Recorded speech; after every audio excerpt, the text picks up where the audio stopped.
वास्तव न्यूज में स्वागत है आपका। मैं सरदार। अब कर्नाटक में बहुत सारे अब यहाँ पर एक सवाल उठने लग गए हैं। उसी तरह कर्नाटक रक्षणा वेदिके के अब मुख्य जिम्मेदार ये नारायण गौडरू अब ये सवाल उठाए ताकि सेंट्रल गवर्नमेंट सेंट्रल प्रशासन से और अधिकारियों से बहुत सारे यहाँ पर सवाल उठाए ताकि लैंग्वेज भाषा के लिए अब वहां पर बहुत सारे भाषा हिंदी हो, मराठी हो, तमिल हो, तमिलनाडु के जैसे कोई भी हो अपने अपने भाषाओं पर अब यहाँ पर हिंदुस्तान में तो चलने लग गया है। ताकि इसीलिए भारत देश आजाद देश कहते हैं। ताकि अब यहाँ पर कन्नड़ के लिए एक सवाल उठ गया। ताकि बहुत सारे एग्जाम होते हैं, बहुत सारे लोग एग्जाम के भी लिए अब वहां पर फॉर्म भी भर दिए होते हैं, पत्र भी लिखे होते हैं, मगर कुछ लोगों को कर्नाटक वालों को ही वहां पर जो सेंट्रल जो रेल अधिकारी हो या फिर रेल प्रशासन हो या रेल मिनिस्टर हो चाहे कोई भी हो अब एग्जाम लिखने के लिए दिक्कत की सवाल उठाई यहाँ पर। ताकि अंग्रेज लिख सकते हैं, हिंदी लिख सकते हैं, मराठी लिख सकते हैं, ऐसे बहुत सारे लैंग्वेज लिख सकते हैं, मगर कन्नड़ के लिए भी उन्होंने आवाज उठाई। ताकि अब यहाँ पर जहां पर भी एक जाते हैं भाषा बदलते ही जाता है। जैसे रेल चलती है वैसी भाषा बदलना चलता है, मगर कोई दूसरे राज्यों पर अलग अलग भाषा चलता है। मगर एक सारे लोग यही कहते हैं सारे भारत देश में सबसे पहले राष्ट्रीय भाषा हिंदी भाषा कहते हैं। ताकि ये जहां भी जाओ वहां पर ये भाषा मिल जाती है। कुछ भाषा ऐसे हैं वहां पर मिलती ही नहीं है, मगर अब वहां पर इस भाषा के लैंग्वेज के लिए और यहाँ पर रेल प्रशासन के लिए अब यहाँ पर बहुत सारे सवाल किस तरह से यहाँ पर कर्नाटक रक्षणा वेदिके के राज्य अध्यक्ष पदाधिकारियों ने मिलकर किस तरह से यहाँ पर अब सवाल उठा रहे हैं। तो आइए देखेंगे एक रिपोर्ट में।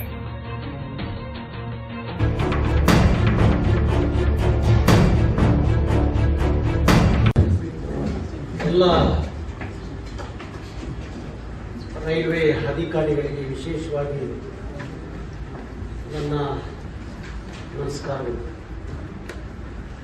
ಕರ್ನಾಟಕ ರಕ್ಷಣಾ ವೇದಿಕೆ ಕರ್ನಾಟಕ ಕನ್ನಡ ಕನ್ನಡಿಗ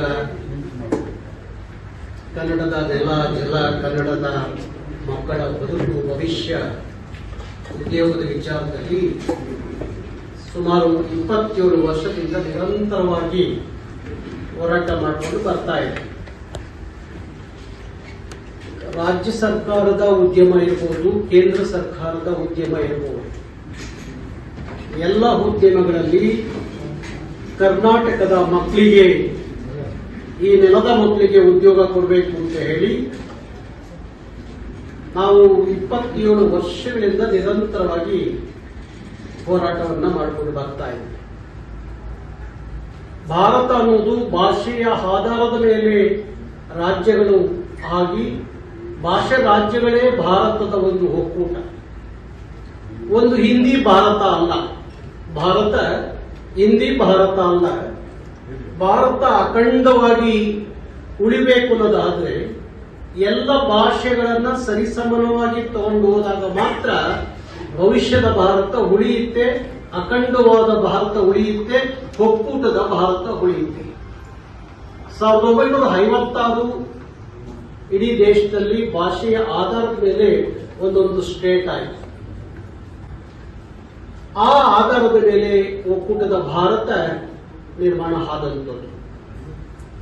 ಈ ದೇಶದಲ್ಲಿ ಯಾವುದೂ ಅಧಿಕೃತವಾದಂತ ರಾಷ್ಟ್ರ ಭಾಷೆ ಅಂತಲೋ ಇಲ್ಲ ಕೇಂದ್ರ ಸರ್ಕಾರದ ಅಧಿಕೃತವಾದ ಭಾಷೆ ಅಂತ ಹೇಳಿ ಅಧಿಕೃತವಾಗಿ ಸಂವಿಧಾನಬದ್ಧವಾಗಿ ಯಾವ ಭಾಷೆಗೂ ಇಲ್ಲಿ ಆದ್ಯತೆ ಕೊಟ್ಟಿಲ್ಲ. ಭಾರತದ 22 ಭಾಷೆಗಳು ಈ ದೇಶದ ಸಂಪರ್ಕ ಭಾಷೆಗಳು ಅಂತ ಹೇಳಿ ತೀರ್ಮಾನವನ್ನ ಮಾಡಿದಂಥದ್ದು. ಇತ್ತೀಚೆಗೆ ಏನಾಗಿದೆ, ಭಾರತ ಸರ್ಕಾರದ ಭಾರಿ ದೊಡ್ಡ ಉದ್ಯಮ ಅದು ರೈಲ್ವೆ ಉದ್ಯಮ. ಭಾರತ ಸರ್ಕಾರದ ಉದ್ಯಮ ದೊಡ್ಡ ಉದ್ಯಮ ಆಗಿರುವಂತಹ ರೈಲ್ವೆ ಇಲಾಖೆಯಲ್ಲಿ ಕೇವಲ ಉತ್ತರ ಭಾರತೀಯರನ್ನೇ ತಂದು ಇಲ್ಲಿ ಎಲ್ಲ ಉದ್ಯೋಗಗಳಿಗೆ ತುಂಬೋದಾದ್ರೆ ಈ ಭಾರತ, ಹಿಂದಿಯ ಭಾರತ ನಮಗೆ ಅಗತ್ಯ ಇದೆಯಾ ಅಂತ ಹೇಳಿ ನಮ್ಮನ್ನ ಕೆರಳಿಸುತ್ತೆ, ಕೆಣಕುತ್ತೆ, ಪ್ರಚೋದಿಸುತ್ತೆ. ಭಾರತ ಅನ್ನೋದು ಬಹುಭಾಷೆಗಳ, ಬಹು ಸಂಸ್ಕೃತಿಗಳ, ಬಹು ಆಚಾರ ವಿಚಾರಗಳ ಭಾರತವೇ ಹೊತ್ತು ಒಂದು ಹಿಂದಿ ಭಾರತ ಅಲ್ಲ. ಹಾಗಾದ್ರೆ ಕೇವಲ ಉತ್ತರ ಭಾರತೀಯರೇ ಬಂದು ರೈಲ್ವೆ ಇಲಾಖೆಗಳಲ್ಲಿ, ಕೇಂದ್ರ ಸರ್ಕಾರದ ಇಲಾಖೆಗಳಲ್ಲಿ ಕೆಲಸ ಮಾಡೋದಾದ್ರೆ ದಕ್ಷಿಣ ಭಾರತವನ್ನ ಯಾವ ರೀತಿ ಪರಿಗಣಿಸ್ತಾ ಇದ್ದೀರಿ ಭಾರತದೊಳಗಡೆ ಅನ್ನೋದು ನನ್ನ ಒಂದು ಪ್ರಶ್ನೆ. ಹಾಗಾಗಿ 2008ರಲ್ಲಿ ಇದೇ ರೈಲ್ವೆ ಇಲಾಖೆಯಲ್ಲಿ 4701 ಪೋಸ್ಟಿಂಗ್ ಉದ್ಯೋಗ ವಿಚಾರದಲ್ಲಿ ಒಂದು ಬಾರಿ ದೊಡ್ಡ ಚಳವಳಿ, 2 ವರ್ಷಗಳ ಕಾಲ ನಾವು ಚಳವಳಿ ಮಾಡೋದು. ಇಲ್ಲಿಯ ಯಾವುದೇ ರೈಲ್ವೆಯ ಉದ್ಯೋಗ ಪರೀಕ್ಷೆಗಳನ್ನು ಮಾಡುವಾಗ ಸ್ಥಳೀಯ ಭಾಷೆಗೆ ಆದ್ಯತೆ ಕೊಡಬೇಕು, ರಾಜ್ಯ ಭಾಷೆಗೆ ಆದ್ಯತೆ ಕೊಡಬೇಕು ಅಂತ ಹೇಳಿ 2 ವರ್ಷಗಳ ಕಾಲ ನಾವು ನಿರಂತರ ಹೋರಾಟ ಮಾಡಿ, ಅವತ್ತು ಕೇಂದ್ರದಲ್ಲಿ ರೈಲ್ವೆ ಸಚಿವರಾಗಿದ್ದಂತ ಲಲ್ಲೂ ಪ್ರಸಾದ್ ಯಾದವ್ ಅವತ್ತು ಇಲ್ಲಿ 4701 ಡಿ ಗ್ರೂಪ್ ಉದ್ಯೋಗಕ್ಕೆ ವಿಶೇಷವಾಗಿ ಬಿಹಾರದಿಂದ 3000 ಜನರನ್ನ ಬೆಂಗಳೂರು ಕರ್ಕೊಂಡು ಬಂದರು. 3000 ಜನ ನಮ್ಮ ಹುಬ್ಬಳ್ಳಿ, ಮೈಸೂರು ಮತ್ತು ಬೆಂಗಳೂರು ವಲಯಗಳಲ್ಲಿ ಪರೀಕ್ಷೆ ಮಾಡುವಂಥದ್ದು. ಆಗ ನಾವು ಪರೀಕ್ಷೆ ಮಾಡಲಿಕ್ಕೆ ಬಿಡಲಿಲ್ಲ. ಕನಿಷ್ಠ ಡಿ ಗ್ರೂಪ್ ನಲ್ಲೂ ಕನ್ನಡಿಗರಿಗೆ ಉದ್ಯೋಗ ಸಿಗಲ್ಲ ಅನ್ನೋದಾದ್ರೆ ಮತ್ತೆ ನಾವು ಈ ಭಾರತದ ಪ್ರಜೆಗಳು ಅಂತ ಹೇಳ್ಕೋಬಹುದಾ ಅನ್ನೋ ಪ್ರಶ್ನೆಯನ್ನ ಅವತ್ತು ನಾವು ಮುಂದೆ ಇಟ್ಟಾಗ ಆಗ ಆ ಪರೀಕ್ಷೆ 2 ವರ್ಷ ನಡೆಸಲಿಕ್ಕೆ ಕರ್ನಾಟಕ ರಕ್ಷಣಾ ವೇದಿಕೆ ನಾವು ಬಿಟ್ಟಿರಲಿಲ್ಲ. 2 ವರ್ಷದ ನಂತರ ಕೇಂದ್ರದಲ್ಲಿ ಮಮತಾ ಬ್ಯಾನರ್ಜಿ ರೈಲ್ವೆ ಸಚಿವರಾದಾಗ ಅವರು ಕೇಳ್ತಾರೆ, ಕರ್ನಾಟಕದ 4701 ಉದ್ಯೋಗದಲ್ಲಿ ಯಾಕೆ ಪರೀಕ್ಷೆ ನಡೆದಿಲ್ಲ, ಏನ್ ಸಮಸ್ಯೆ ಅಂದಾಗ ಅವರು ಅಲ್ಲಿಯ ಅಧಿಕಾರಿಗಳು ಅವ್ರ ಗಮನಕ್ಕೆ ತರ್ತಾರೆ, ಕರ್ನಾಟಕದಲ್ಲಿ KRV ಕರ್ನಾಟಕ ರಕ್ಷಣಾ ವೇದಿಕೆ ಕನ್ನಡದಲ್ಲಿ ಪರೀಕ್ಷೆಗೆ ಅವಕಾಶ ಸಿಗಬೇಕು, ರೈಲ್ವೆ ಇಲಾಖೆಯ ಎಲ್ಲ ಪರೀಕ್ಷೆಗಳಲ್ಲಿ ಕನ್ನಡದಲ್ಲೂ ಬರೀಲಿಕ್ಕೆ ಅವಕಾಶ ಸಿಗಬೇಕು ಅನ್ನುವ ಒತ್ತಾಯದಿಂದಾಗಿ ಅವರು ಇಲ್ಲಿವರೆಗೂ ರೈಲ್ವೆ ಪರೀಕ್ಷೆಯನ್ನು ಕರ್ನಾಟಕದಲ್ಲಿ ನಡೆಸಲಿಕ್ಕೆ ಬಿಟ್ಟಿಲ್ಲ ಅಂದಾಗ ಆಗ ಮಮತಾ ಬ್ಯಾನರ್ಜಿ ಹೇಳ್ತಾರೆ, ಹೌದು ಅವರು ಕೇಳೋದ್ರಲ್ಲಿ ಅರ್ಥ ಇದೆ. ಯಾಕೆ ಕೇವಲ ಹಿಂದಿಯನ್ನ, ಇನ್ಯಾವುದೋ ಪರಕೀಯ ಇಂಗ್ಲಿಷ್ ಅನ್ನ ನಮ್ಮ ಮಕ್ಕಳು ಅವತ್ತಿನ ಕಾಲಕ್ಕೆ ಡಿ ಗ್ರೂಪ್ 8ನೇ ಕ್ಲಾಸ್ ಪಾಸ್ ಆಗಿರುವಂತ, 8th ಸ್ಟ್ಯಾಂಡರ್ಡ್ ಪಾಸ್ ಆಗಿರುವಂತ ಡಿ ಗ್ರೂಪ್ ಪರೀಕ್ಷೆ ಬರೀಲಿಕ್ಕೆ ನೀವು ಹಿಂದಿ ಇಂಗ್ಲಿಷ್ ನಲ್ಲಿ ಪ್ರಶ್ನೆ ಪತ್ರಿಕೆ ಕೊಟ್ರೆ ನಮ್ಮ ಕರ್ನಾಟಕದ ಮಕ್ಕಳು ಯಾಕೆ ಪರೀಕ್ಷೆ ಬರೀತಾರೆ, ಯಾಕೆ ಉದ್ಯೋಗವನ್ನು ಪಡ್ಕೊಳ್ಳಿಕ್ಕೆ ಸಾಧ್ಯ ಆಗುತ್ತೆ? ಯಾಕೆ ಆ ಅನುಕೂಲಗಳು, ಯಾಕೆ ಹಿಂದಿ ಇಂಗ್ಲಿಷ್ ಅಂದ್ರೆ ನಾರ್ತಿಗಳು ಏನು ಉತ್ತರ ಭಾರತೀಯರೇನಿದ್ದೀರಿ ನೀವು, ನಿಮಗೆ ಅನುಕೂಲ ಆಗಲಿ ಅಂತ ಹೇಳಿ ಹಿಂದಿ ಇಂಗ್ಲಿಷ್ ನ ಮುಂದೆ ಇಟ್ಕೊಂಡು ಪರೀಕ್ಷೆ ಮಾಡೋದಾದ್ರೆ ನಾವು ಕರ್ನಾಟಕ ರೈಲ್ವೆ ಇಲಾಖೆಯಲ್ಲಿ ಯಾವುದೇ ಪರೀಕ್ಷೆಗಳನ್ನ ನಡೆಸಲಿಕ್ಕೆ ಬಿಡಲ್ಲ ಅನ್ನುವ ಮಾತನ್ನು ಹೇಳಿದಾಗ ಅವತ್ತು ಮಮತಾ ಬ್ಯಾನರ್ಜಿ ಅವರು ಹೇಳ್ತಾರೆ, ಸರಿ ಇದೆ, ಇನ್ನು ಮೇಲೆ ಭಾರತದ ಎಲ್ಲ ರಾಜ್ಯ ಭಾಷೆಗಳಲ್ಲೂ ರೈಲ್ವೆ ಇಲಾಖೆಯ ಪರೀಕ್ಷೆಗಳು ಆಗಬೇಕು ಅಂತ ಆದೇಶ ಮಾಡ್ತಾರೆ. ಅದಾದ ಮೇಲೆ ಡಿ ಗ್ರೂಪ್ 2008ರಲ್ಲಿ 4701 ಉದ್ಯೋಗದಲ್ಲಿ ಕನ್ನಡದಲ್ಲಿ ಪರೀಕ್ಷೆ ಬರೀಲಿಕ್ಕೆ ಅವಕಾಶ ಸಿಕ್ಕಿದ್ದಕ್ಕೆ 3800 ಜನ ಕನ್ನಡಿಗರು ಡಿ ಗ್ರೂಪ್ಗೆ ಆಯ್ಕೆ ಆಗ್ತಾರೆ. ಹೀಗೆ ನಡ್ಕೊಂಡು ಬರ್ತಿದ್ದಂತ ಇತ್ತೀಚಿನ ವರ್ಷಗಳಲ್ಲಿ ಮತ್ತೆ ಶುರುವಾಯಿತು ಹಿಂದಿ ಇಂಗ್ಲಿಷ್ ನಲ್ಲಿ ಪರೀಕ್ಷೆ ಬರೆಯಕ್ಕೆ. ಇತ್ತೀಚೆಗೆ 8 ಪರೀಕ್ಷೆಗಳು ನಡೆದಿದೆ. 8 ಪರೀಕ್ಷೆ ಪ್ರಶ್ನೆ ಪತ್ರಿಕೆ ನನಗೆ ತಲುಪಿದೆ. ಆ 8 ಪ್ರಶ್ನೆ ಪತ್ರಿಕೆಯು ಬರೀ ಹಿಂದಿ ಇಂಗ್ಲಿಷ್ ಇದೆ ಹೊತ್ತು ಎಲ್ಲೂ ಕನ್ನಡಕ್ಕೆ ಆದ್ಯತೆ ಇಲ್ಲ. ಕೇಂದ್ರ ಸರ್ಕಾರದ ಉದ್ಯಮಗಳಲ್ಲಿ, ಇಲಾಖೆಗಳಲ್ಲಿ ಏನು ನಾವು ಪ್ರಶ್ನೆ ಮಾಡಿದ್ದು ಹಿಂದೆಲ್ಲ ತ್ರಿಭಾಷಾ ಸೂತ್ರ ಅನುಷ್ಠಾನಗೊಳಿಸಬೇಕು ಅಂದಾಗ ಕೇಂದ್ರ ಸರ್ಕಾರದ ಇಲಾಖೆಯಲ್ಲಿ ತ್ರಿಭಾಷಾ ಸೂತ್ರ ಅನುಷ್ಠಾನಕ್ಕೆ ಬಂದಂಥದ್ದು. ತ್ರಿಭಾಷಾ ಅಂದ್ರೆ ಯಾವುದು? ಕನ್ನಡ, ಇಂಗ್ಲಿಷು ತಪ್ಪಿದ ಹಿಂದಿಯನ್ನ ಬಳಸ್ಕೋಬಹುದು ಅನ್ನೋದು ಅವತ್ತು ಒಪ್ಕೊಂಡಂಥದ್ದು. ಅದಾದ ನಂತರ ಕರ್ನಾಟಕವನ್ನು ಹೊರತುಪಡಿಸಿ ಬೇರೆ ಸ್ಟೇಟ್ಗಳಲ್ಲಿ ದ್ವಿಭಾಷಾ ಸೂತ್ರ ಜಾರಿ ತಂದು. ದ್ವಿಭಾಷಾ ಸೂತ್ರ ಜಾರಿ ತಂದಿದ್ದೇನು? ಮಹಾರಾಷ್ಟ್ರದಲ್ಲಿ ಮರಾಠಿ ಇಂಗ್ಲಿಷ್ ನಲ್ಲಿ ಪರೀಕ್ಷೆ ಬರೀಬಹುದು, ಆಂಧ್ರದಲ್ಲಿ ತೆಲುಗು ಮತ್ತು ಇಂಗ್ಲಿಷ್ ನಲ್ಲಿ ಪರೀಕ್ಷೆ ಬರೀಬಹುದು, ತಮಿಳುನಾಡಲ್ಲಿ ತಮಿಳು ಮತ್ತು ಇಂಗ್ಲಿಷ್ ನಲ್ಲಿ ಬರೀಬಹುದು ಹೊತ್ತು ಅಲ್ಲಿ ಎಲ್ಲೂ ಹಿಂದಿಗೆ ಅವಕಾಶ ಕೊಡಲಿಲ್ಲ. ಆಗಿರುವಾಗ ಈಗ ಇಚ್ಛಿತಿಗೆ ಬಹುಶಃ 11 ಇರ್ಬೋದು, ಡಿಸೆಂಬರ್ 11 ಒಂದು ಅಧಿಸೂಚನೆ ರೈಲ್ವೆ ಇಲಾಖೆ ಹೊರಗಡೆ ಬಂತು. ಆ ಸಂದರ್ಭದಲ್ಲಿ ಮೈಸೂರಿನಲ್ಲಿ ತ್ರಿಭಾಷಾ ಸೂತ್ರ ಅಂದ್ರೆ ಕನ್ನಡವನ್ನ ಪರೀಕ್ಷೆ ಬರಿಬಹುದು, ಹುಬ್ಬಳ್ಳಿಯಲ್ಲಿ ತ್ರಿಭಾಷಾ ಸೂತ್ರ ಕನ್ನಡ ಬರಿಬಹುದು, ಆದರೆ ಬೆಂಗಳೂರಿನಲ್ಲಿ ಹಾಕಿ ಕನ್ನಡ ಬರೀಲಿಕ್ಕೆ ಅವಕಾಶ ಇಲ್ಲ. ಈ ತಾರತಮ್ಯವನ್ನ ಕರ್ನಾಟಕದಲ್ಲೇ ನೀವು ಮಾಡೋದಾದ್ರೆ ಪ್ರಾದೇಶಿಕವಾದಂತ ಘರ್ಷಣೆಗೆ ನೀವು ಅವಕಾಶ ಮಾಡಿಕೊಡ್ತಾ ಇದ್ದೀರಿ.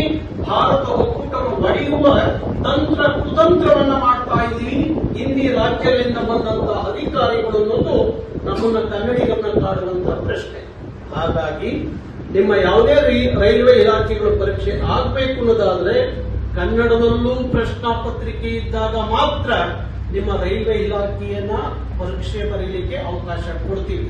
ಇಲ್ಲದೆ ಹೋದ್ರೆ ಕರ್ನಾಟಕ ರಕ್ಷಣಾ ವೇದಿಕೆ ನಾವು ಜನವರಿ 1ರಿಂದ ಇಡೀ ರಾಜ್ಯದಲ್ಲಿ ರೈಲ್ವೆ ಇಲಾಖೆ ಮತ್ತು ಕೇಂದ್ರ ಸರ್ಕಾರದ ಇಲಾಖೆಗಳ ವಿರುದ್ಧ ಭಾರಿ ದೊಡ್ಡ ಹೋರಾಟಕ್ಕೆ ನಾವು ಸಜ್ಜಾಗಿದ್ವಿ.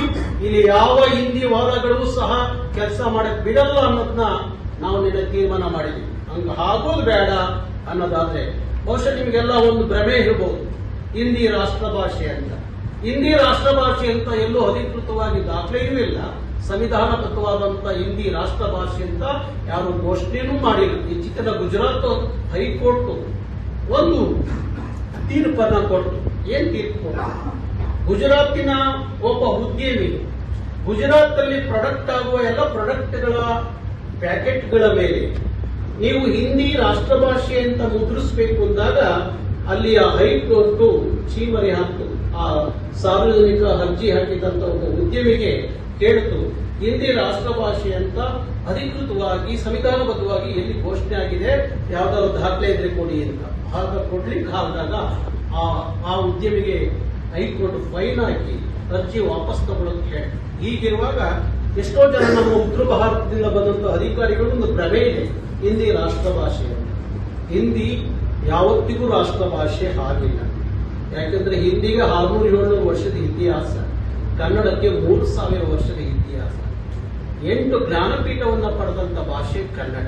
ಹಾಗಾಗಿ ದಯವಿಟ್ಟು ನಮ್ಮ ಇಲ್ಲಿಯ ಅಧಿಕಾರಿಗಳಲ್ಲಿ ನನ್ನ ಮನವಿ ಏನು ಅಂದ್ರೆ, ಇವತ್ತು ನಮ್ಮ ತೇಜಸ್ವಿ ಸೂರ್ಯ, ನಮ್ಮ ರೈಲ್ವೆ ಸಚಿವರಾಗಿರುವಂತಹ ಸ್ಟೇಟ್ ಸಚಿವರಾಗಿರುವಂತಹ ಸೋಮಣ್ಣವರು ಮತ್ತೆ ಡಿ.ಸಿ. ಮೋಹನ್ ಅವರು ಎಲ್ಲ ಕರ್ನಾಟಕದ ಎಂಪಿಗಳು ಇವತ್ತು ರೈಲ್ವೆ ಸಚಿವರನ್ನ ಭೇಟಿ ಮಾಡಿದ್ದಾರೆ. ಅಶ್ವಿನಿ ವೈಷ್ಣವಿ ಅವರನ್ನ ಭೇಟಿ ಮಾಡಿದ್ದಾರೆ. ಈಗ ತಾನೇ ನನಗೆ ಸೋಮಣ್ಣವರು ಮಾತಾಡಿದ್ರು, ಮತ್ತೆ ಸೂರ್ಯರು ಅವರೆಲ್ಲರೂ ಮಾತಾಡೋದು ನನ್ನ ಜೊತೆ. ಹಾಗಿರುವಾಗ ಇಲ್ಲಿ ಯಾವುದೇ ಪರೀಕ್ಷೆಗಳು ನಡೆಯುವಾಗ ಕನ್ನಡ ಭಾಷೆಯಲ್ಲೂ ಪರೀಕ್ಷೆ ಬರೀಲಿಕ್ಕೆ ಅವಕಾಶ ಆಗಬೇಕು. ಅದು ಹೊರತುಪಡಿಸಿ ಕೇವಲ ಹಿಂದಿ ಇಂಗ್ಲಿಷ್ನಲ್ಲಿ ಪರೀಕ್ಷೆ ಮಾಡ್ತೀವಿ ಅಂದ್ರೆ ಕರ್ನಾಟಕದಲ್ಲಿ ನಿಮ್ಮ ರೈಲ್ವೆ ಇಲಾಖೆಯನ್ನು ಉಳಿಸಿಕೊಳ್ಳೋದು ಭಾರಿ ಕಷ್ಟ ಆಗುತ್ತೆ. ನಮ್ಮ ನೆಲದಲ್ಲಿ ನಮಗೆ ಬದುಕಿಲ್ಲ ಅನ್ನೋದಾದ್ರೆ, ನಮಗೆ ಉದ್ಯೋಗ ಸಿಗಲ್ಲ ಅನ್ನೋದಾದ್ರೆ, ಕನ್ನಡದಲ್ಲಿ ಪರೀಕ್ಷೆ ಬರೆಯುವ ಅವಕಾಶ ನಮ್ಮ ನೆಲದ ಮಕ್ಕಳಿಗೆ ಸಿಗಲ್ಲ ಅನ್ನೋದಾದ್ರೆ ಯಾವುದೇ ಕಾರಣಕ್ಕೂ ರೈಲ್ವೆ ಇಲಾಖೆ ಕರ್ನಾಟಕದಲ್ಲಿ ಕೆಲಸ ಮಾಡೋದು ಕಷ್ಟ ಆಗುತ್ತೆ. ಅದಕ್ಕೆ ಅವಕಾಶ ಮಾಡಿಕೊಡ್ಬೇಡಿ. ನಾವು ಭಾರತೀಯರು, ನಾವು ಭಾರತದ ಒಕ್ಕೂಟದಲ್ಲಿ ಇದ್ದೀವಿ, ನಮ್ಮನ್ನೇನು ಹೊರತಿಲ್ಲ. ಇವತ್ತು ನೀವು ಹುಬ್ಬಳ್ಳಿಯಲ್ಲಿ ತ್ರಿಭಾಷಾ ಸೂತ್ರ, ಮೈಸೂರಲ್ಲಿ ತ್ರಿಭಾಷಾ ಸೂತ್ರ, ಬೆಂಗಳೂರಲ್ಲಿ ಮಾತ್ರ ದ್ವಿಭಾಷಾ ಸೂತ್ರ ಹಿಂದಿ ಇಂಗ್ಲಿಷ್ ಅನ್ನೋದಾದ್ರೆ, ಹಾಗಾದ್ರೆ ಬೆಂಗಳೂರಿನ ಕೇಂದ್ರಾಡಳಿತ ಪ್ರದೇಶ ಅಂತ ನೀವೇನಾದ್ರೂ ಘೋಷಣೆ ಮಾಡ್ಬಿಟ್ಟ ರೈಲ್ವೆ ಇಲಾಖೆ? ಬೆಂಗಳೂರು ಕರ್ನಾಟಕದಲ್ಲಿ ಇಲ್ಲ ಅಂತ ಅನ್ಕೊಂಡ್ಬಿಟ್ರ?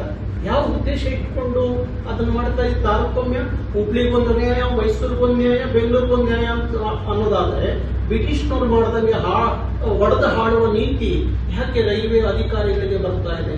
ಅದಕ್ಕೋಸ್ಕರ ನಾವು ಇವತ್ತು ಭಾರಿ ದೊಡ್ಡ ಮಟ್ಟದ ಪ್ರತಿಭಟನೆಗೆ ಸಜ್ಜಾಗಿದ್ವಿ, ಹುಬ್ಬಳ್ಳಿ, ಮೈಸೂರು, ಇಲ್ಲಿ. ಆದ್ರೂ ನಮ್ಮ ಹಿರಿಯ ಅಧಿಕಾರಿಗಳು ಬೇಡ, ಒಂದು ನಿಯೋಗ ಭೇಟಿ ಮಾಡಬೇಕು ಅಂದ್ರು. ಮತ್ತೆ ರಾತ್ರಿ ಸೋಮಣ್ಣ ಮತ್ತೆ ಬೆಳಗ್ಗೆನೂ ಸೋಮಣ್ಣ ನನಗೆ ರಿಕ್ವೆಸ್ಟ್ ಮಾಡಿಕೊಂಡ ಕಾರಣ ಒಂದು ನಿಯೋಗ ಅಂತ ಬಂದು ನಿಮಗೆ ಮನವಿಯನ್ನ ಕೊಡ್ತಾ ಇದ್ದೀವಿ.